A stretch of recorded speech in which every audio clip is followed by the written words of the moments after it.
Wagwan, my brethren. Welcome to another episode of the Prodicast by Prodisphere, the centralized hub for innovative, collaborative empowerment, and where every day we are looking to unleash talent and embrace potential. Today, I am here with yet another guest, the one and only one of my great friends, one of the Knights. So go ahead, tell us your position. Ralph Borchers, what's your position, real quick? So yeah, Ralph Borchers. I've known you since what is it now? Middle school? Yes, middle school. Yeah, it's been a while. Me and Ralph go way back. Ralph is in the position right now where he actually, you know what? We're gonna go ahead and get into that in a second. But I do have a little bit of icebreakers, for you. You gotta tell us about yourself. You gotta make sure you're not weird. Nothing like that. You gotta make sure you're a cool dude. So yeah, Ralph, just go ahead. Tell us a little bit about you. Where are you from? What do you do right now for a living? And where do you see yourself in 5 years? So yeah, from Lakeland. You know how it is. Throw up the two. Shout out L's, to L. You know what I'm saying? But yeah, that's where I met you, of course. But currently, I'm the assistant director for the Knights Leadership Academy here with UCF Athletics. The next 5 years, I don't know. There's a lot of opportunities out there. A lot of different things I can experiment with. I got a lot of different skills, a lot of different skill sets. So yeah, absolutely. Just always exploring opportunities. No, of course, and especially in the world of sport, there's just so many things going on. It's one of the fastest growing industries in the world. I think by 2025, it's projected to be like I think a $200 billion industry or something. It's probably just honestly not even there already. Then you get into esports and other stuff, but yeah, man, it's honestly a really pleasure to have you on. Thank you so much for just taking time out of your day to come here and talk to me. And we're really excited to have you here on the Prodicast. This is something huge at Prodisphere that we're really looking to build and create. I really do think that your insight is going to be something that the viewers and people here at the Prodicast are really going to appreciate. So I really, really am happy for you coming on. So we got one quick icebreaker question. We asked it last episode. Going to ask you again this episode. What is a sports moment that will sit with you forever, whether it was something you watched or something you experienced as an athlete? Yeah, something I experienced. Probably we'll watch. Okay. I love playing sports, of course, but I remember it's March Madness, Gators in the tournament. Me and my dad grew up big Gator fans. Now I'm a Knight, Running right, go Knights. Go Knights. Yes, sir. But my dad might be a little disappointed, but it's all good, Sure, he's happy where I'm at now. Yeah. But we were up. It was 1 a.m. We were watching the March Madness game, and Chris Chiozza hits a half-court buzzer beater shot to send Florida to the Sweet 16. Dang. That was epic, man. Yeah, so that's one of my favorite memories. But what was the feeling you had? The main thing was being there with my dad. My dad had let me stay up late to watch the game. Yeah, right. You know what I'm saying? Man. The game went to overtime, and my dad was like, nah. All right. And then he's like, yeah, you can still stay up, I guess. And then my mom was sleeping and everything, but then he hit the shot, and me and my dad are trying to scream, but it's mom's sleeping. Yeah, you're you know what I'm saying? You're trying to scream, but it's man, I don't. You can't scream. So it was just a really cool moment. Just spent a good memory with my dad too. Yeah, so man. That helps a lot. No, absolutely, man. That's the beauty of sport, man. It brings you closer to the people that you care about. Whether it's directly involved or you're simply watching, like you said. It was a good moment just watching with your dad. But we're gonna go ahead and move on to the next segment. That has been the icebreaker, so we're gonna get right into it. So, Ralph, you have already told us you are the assistant director of the Knights Leadership Academy here at UCF. Big up, my man, Ralph. So that obviously comes with, a lot of stuff going on. There's definitely so much stuff behind the scenes. I feel like a lot of the people who are watching this or listening to this are predominantly on the viewer's side of the sports, and obviously we're only seeing, just what the media shows us, just the cameras, what's happening on the field. That's all it is. So obviously we don't know these things. So can you explain to me what the Knights Leadership Academy is? And on top of that, just what are some of your, day-to-day duties in a position like this?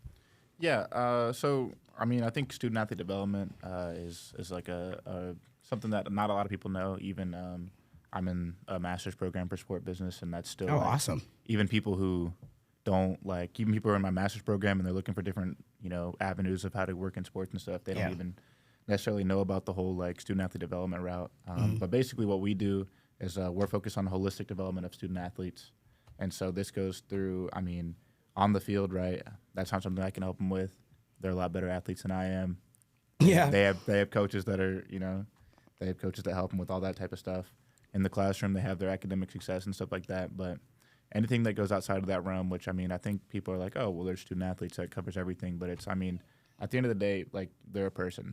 Yeah. And so, people have more than just they're a student and they're an athlete. Like there's more to their personality than that. And so that's really where we come in. We focus on their personal development, leadership development, and professional development as they grow and maybe want to start a career in the future too. Yeah, absolutely. So then, like I said, what are some of the like day-to-day duties? Like what are something you might do in the office? You come in, what's like the first thing you got to do?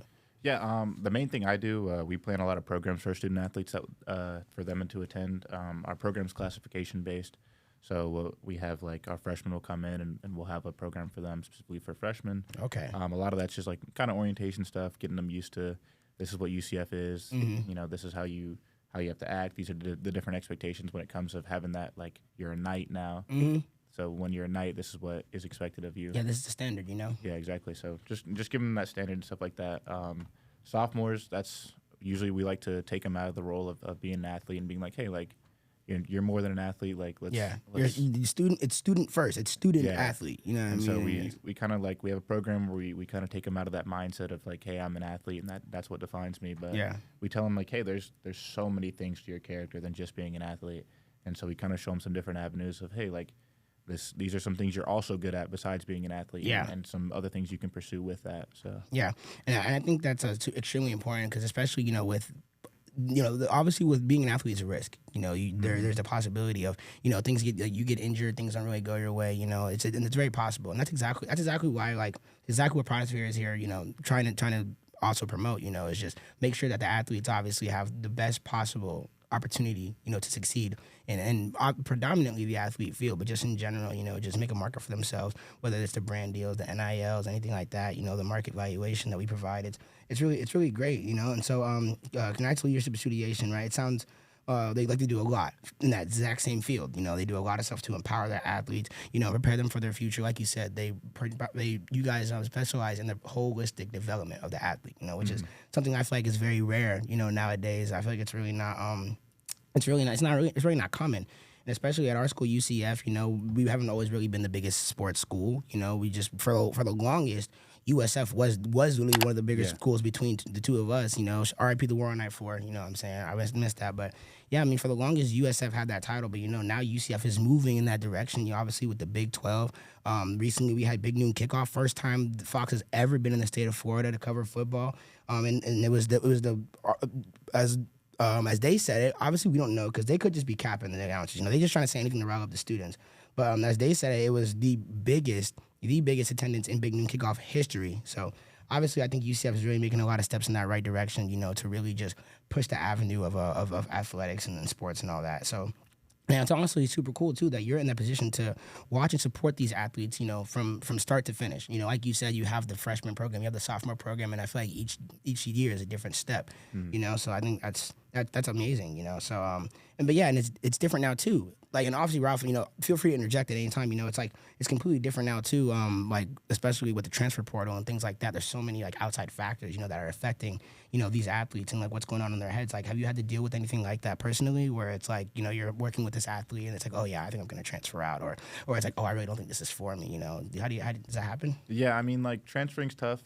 That's something. I mean, I encourage transfer portal. I think it is a good like thing to have. I think there are athletes and I mean I don't think transferring for play opportunity is necessarily the best thing.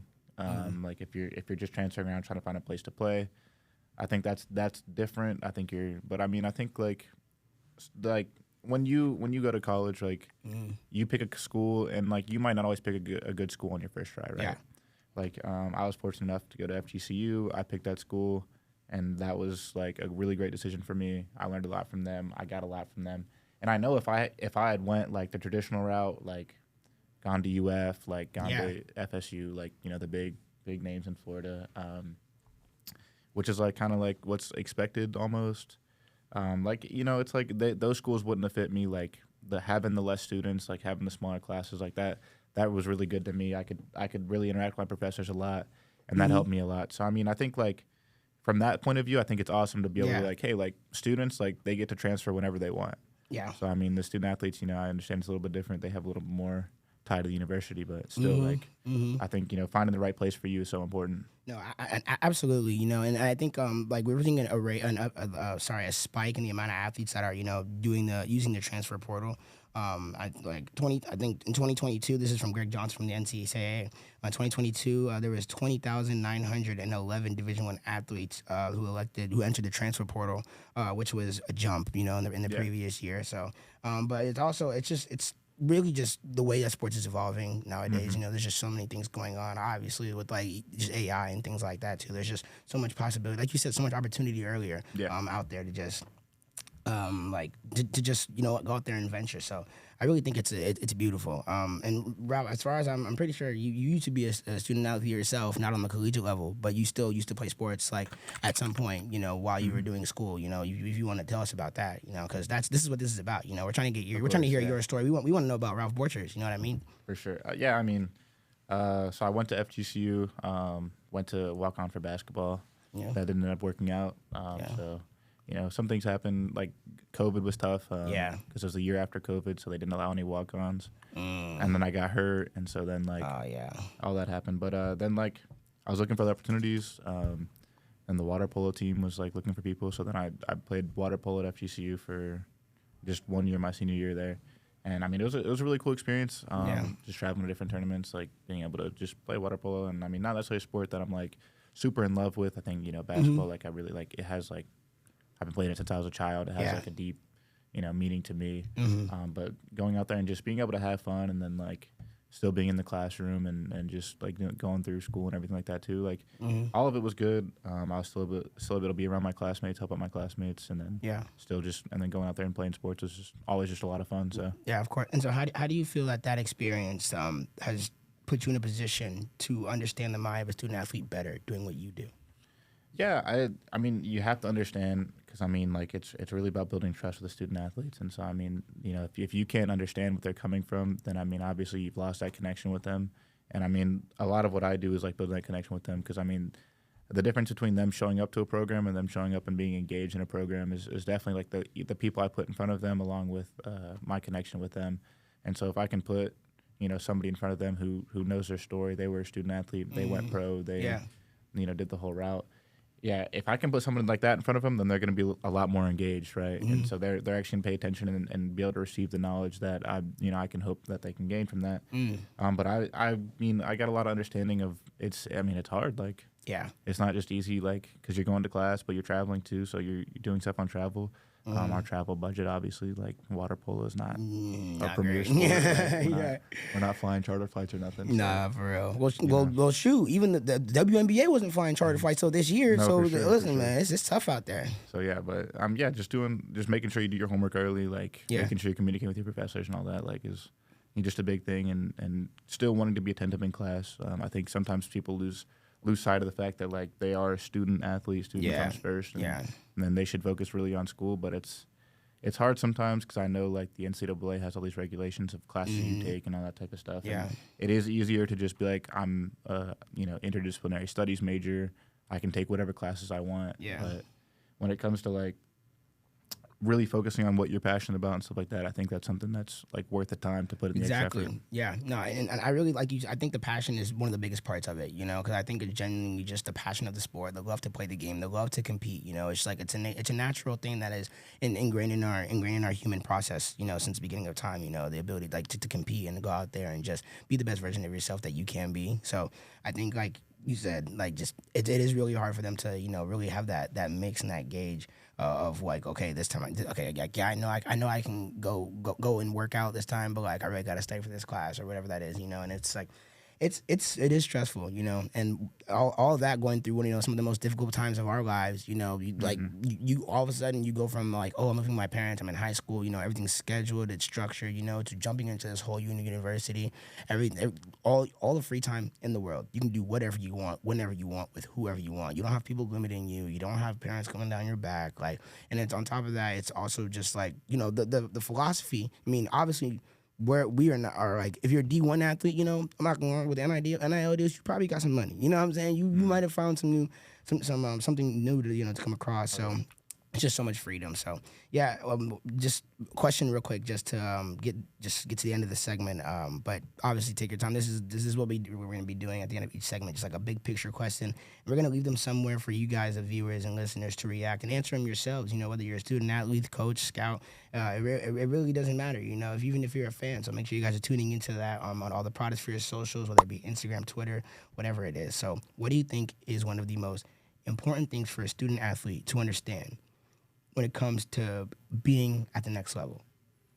Yeah, I mean, if you want to get to the next level, everybody's good, right? Everybody has the athletic ability to be at the next level. Like, it's not, you know, there's a lot of people that want to get to that spot.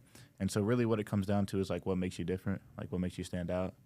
And I think one person I like is, like, kind of like Will Levi's when he went through the like, draft combine and everything. Yeah. And it seemed like every week he saw something silly that he was doing. Yeah. He was putting mayo in his coffee. Yo, and he was eating bananas with the peels on, right?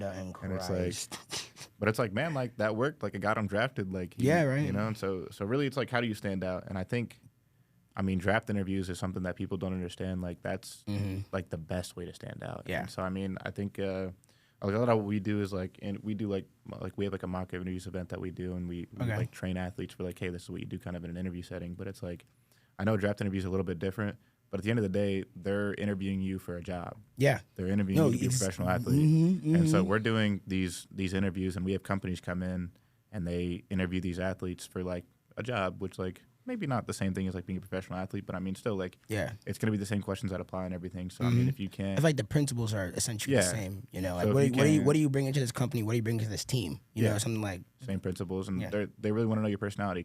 And especially when it comes to not just a company, like a team, like, they have very limited roster space, and they're going to trust you with lots of money, lots of resources. And there's 30 other people they could get, right? Easy. Yeah, because everyone wants to be involved with them. Yeah, exactly. You know? Like, yeah. And so when you're interviewing for, like, a company, like, they interview you and they're like, hey, do you fit our culture? Yeah. And so, I mean, the team's the same way. Like, when you're interviewing to go pro, like, they're going to ask you, they're going to ask you questions to see if you fit the culture. And sometimes you won't fit the culture, and that's not a bad thing, right? Yeah. You shouldn't be at a place that you're not going to fit in for the culture, right? So I think it's important to know, like, how to explain yourself and make sure that you're accurately putting yourself out there. Yeah. As long as putting your best foot forward, right? Not necessarily going out there and, like, bragging or trying to say that you're better than what you are, but you say who you are, you know, how you got there, and and how you're going to fit in with them. And then once you've done that, that's all you can do, and then everything else will work itself out. Exactly. No, and that's the beauty of it. You know, I feel like at the end of the day, no matter what, it's like you gotta really have full faith in yourself. You know, you gotta believe in yourself. So, and I love that. So, and that's amazing. All right. So I just wanted to ask another question real quick before we get into our game segment. Yeah, we got a game for you guys. I know you guys probably didn't expect that, but don't worry, we got a game for you guys. So. Now, if you don't mind, what Prodisphere does exactly, you know, so retirement meets opportunity. You know, it's an all-encompassing online platform designed to connect athletes, sports scouts, and enthusiasts. And the goal, obviously, is to simplify the scouting process. You know, empower athletes, advance their skills, you know, and show scouts and offer valuable insights to what their potential is. So they have the player evaluations where you can maximize your worth with comprehensive analysis. That's AI-driven data, you know, stuff like that. Something that's like public data that anyone can use. We're not going to give the sources because a magician does not give up his tricks. But, you know, it's you know, obviously you have the social media platform, then you got the brand marketplace and stuff like that. So how do you feel like something like this would be able to, you know, possibly tie into, or like how do you feel like, do you think this would be better for student athletes going forward? Do you feel like this is something that there's potentially a need for, whether it be in connection with just the students themselves or whether it's like behind the scenes? Like, what do you think? Yeah, I think this is perfect for especially something like the transfer portal that opened up. I mean, we don't have anything to necessarily evaluate these athletes on, and there's a lot of transfer portal athletes who don't necessarily know, like, how good they are because they haven't played, right? Yeah. And so, I mean, either you're trusting the word of mouth of another coach saying, hey, this guy's good. Yeah. Right? Or you're, you know, trying to figure out, like, oh, are they good? I don't know. You have them in for a meeting or whatever. But something like this, I mean, this can give you help with, are they going to fit your culture? I think, like, Florida State's kind of struggling with that. They got themselves a quarterback in the transfer portal. DJ Ugo Becca. Yeah, that guy. Right? Yeah, he's but I mean, and I don't think he's a bad football player. I don't think that's his system. That's debatable. That's debatable. I don't think he's a bad football player. I think, I mean, he's got a lot of skill. He's got a lot of talent. But, yeah, he doesn't fit that system. And so it's something that's difficult, like, because learning not only, like, will you fit their culture, but learning also about, like, how good they are is two things that are super important. And, I mean, the transfer portal, that's something that's super difficult because you don't have all that.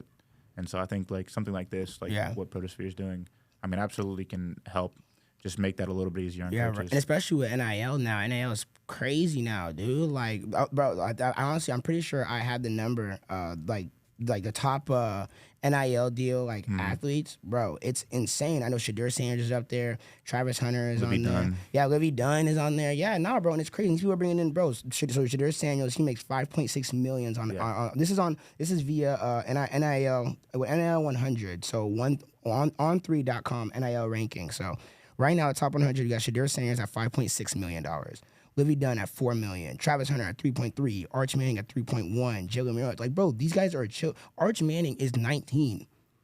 I've heard the Arch Manning stuff is a little, like, I've heard he hasn't pursued NIL deals from what I've, like, from all the reports I've heard. Hey, like, he doesn't even pursue them. He just kind of come to him. Yeah, I mean, no, but I get that though, because I mean, you're the nephew of Payne and Eli Manning, like, you know, that's gonna come with it. But yeah, no, I just also think just what the exposure, you know. But then again, not everyone has that opportunity, you know. Not everyone has the luxury of being the nephew of Payne and Eli Manning, arguably two of the greatest quarterbacks of all time. Not everyone has the luxury of being Shadur Sanders, you know, son of literally primetime Deion Sanders. You know, Travis Hunter is a #1 overall. Honestly, after this week.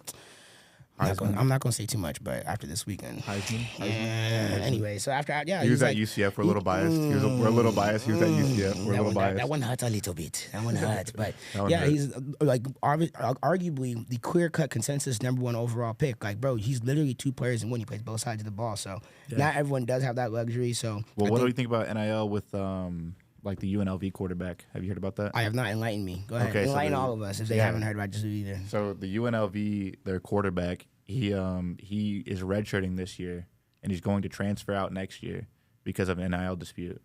Really? Yeah. And so because you can play 4 games in college football and then redshirt after that. Yeah. And so he played his games. And then apparently there was some sort of NIL dispute that happened. No and when that happened, way. He said, "I'm out." Like, apparently they didn't get him what he needed, apparently, or whatever he wanted. And so he said, "Hey, like, you didn't give it to me." So he's going to redshirt the rest of this year. So he's not playing the rest of this year. Oh my God. And he's going to transfer out next year. Really? Yeah. So that's something that happened. That's nuts. But I think bro. the redshirt and transfer, I think that's something that's like really recent to me. Yeah, bro. I mean, we had a couple quarterbacks that did. Mikey Keene did that. I'm pretty sure, like, after, because he had been trying to start here, and then I think DG got injured, but then he transferred out. You know, but there was a couple. But the redshirt and transfer is like, that's a crazy thing to do. Like, yeah, bro. And I mean, he's a starting quarterback. Like he's I mean, good they rely on him. Like, it wasn't any playing time dispute. This was an NIL dispute purely. Yeah.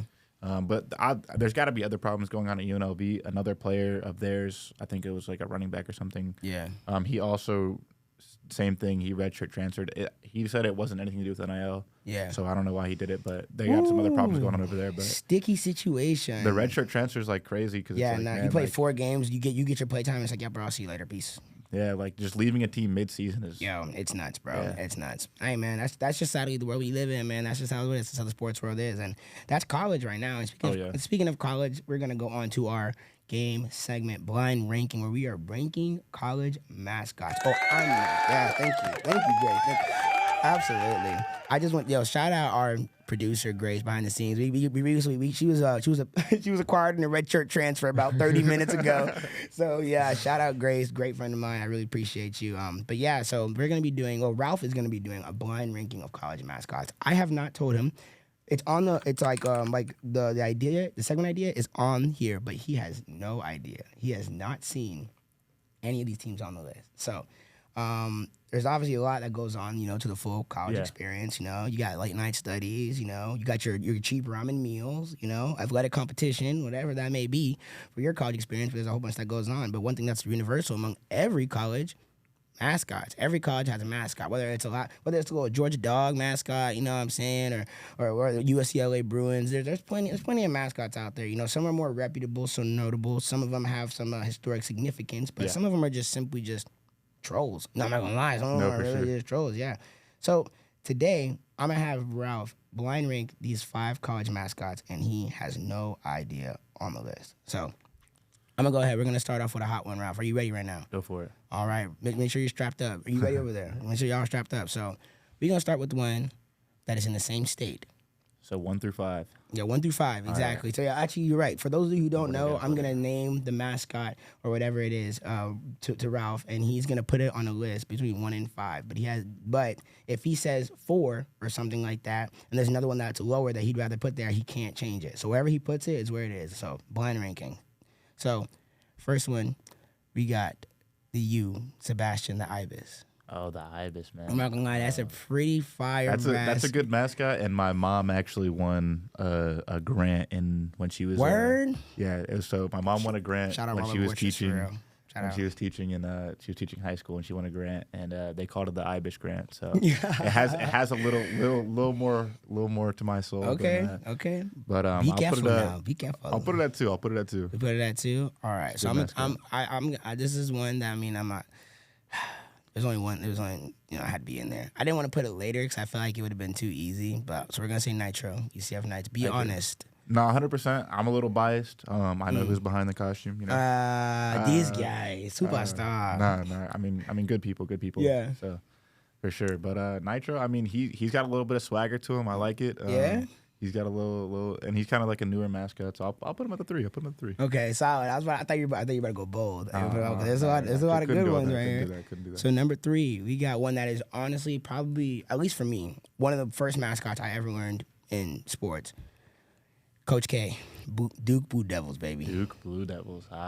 See, you either love him or you hate him. I'm a hater. I'm a Duke hater. Like, you love him or you hate him, and I'm a Duke hater. Yo. So we're putting him at 5. Oh man, that's crazy. 5. Okay. You're right. You either love him or you hate him. Yeah, I don't love him.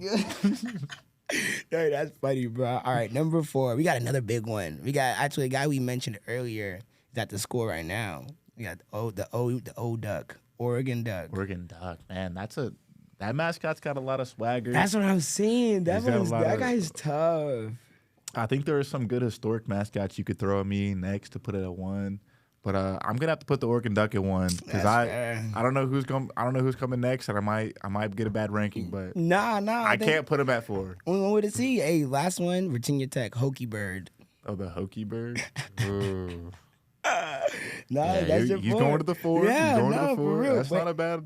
Hey, it's not a bad list. I'm not gonna lie to you. List. I seriously don't think you could have played that any better. Obviously, there's gonna be. I think you could have flipped, Duke and Hokey Bird, but then again, not everyone loves Duke hater. That's what I'm saying, bro. Exactly. Nah, man, dude, Ralph, thank you so much for this great episode of the Prodicast. One more thing before we get out of here. Go ahead. Don't hold back. What is one thing that you wanted to say that I did not ask you about? I'll say one thing that's like really helped me recently. Okay. Is just like something I've learned. I worked the G League Showcase this past Big year. up, Naman. Big up. Yes, sir. That was a good time. But one thing I really learned is like that the little things matter. Like just working the G League Showcase, and so a lot of what I did, I was like washing the towels, making sure the towels were good, making sure they're out ready for the court. But they really harped into me, like the guy who was running the show. He was like, "Hey, like the way it looks matters. Like it's gonna be on TV. Like the way it looks matters." And he says the reason I keep getting these contracts is because of the little things that I do. Like yeah. And so like I just kind of picked up on that, and so I had a really good time at the G League Showcase. They said I did awesome. It was a really good experience for me. Yeah. And I like made sure every towel was nice, crisp, pristine, folded well, like looked good. And then like I kind of started getting through like grad school and going through that, and then going to get a job and stuff like that. And I just kind of like picked up a little bit more on like the little things matter. Yeah, bro. And so like I've always been a person who's like I can get an 85 without studying, so I was like, it's not a big deal. But then like when I really started putting in the time and the effort and just picking up, just doing a little bit more, just doing a little bit extra, and like focusing on making sure like just everything looks just a little bit better. Like I go through, I revise it. Maybe I word things a little bit differently to make it sound a little bit better. Like, and that's really been the difference between like me being like good at something and like going to like being great at something. That's the difference between getting to the next level and not. Yeah, absolutely. No, absolutely, man. Thank you so much. That was honestly so perfect. I love that. for being on the show. It's been an absolute pleasure. If anyone's watching and listening and you guys enjoyed the content today, please follow us on all of our socials, like I said earlier, at Prodisphere, and reach out. We are looking. Don't worry, we got other people coming in too, but we would love to hear some of your guys' story, whether you're a player, coach, scout, fan, whatever it is. We're all about inclusion over here, man. We want to make sure that everyone here gets a chance to speak truly, you know. We can empower your talent and continue to embrace your growth. So this has been the second episode of the Prodicast. This has been your host, Luka Costa. That's the co-host over there, Ralph Borchers. And we'll see you guys in a bit.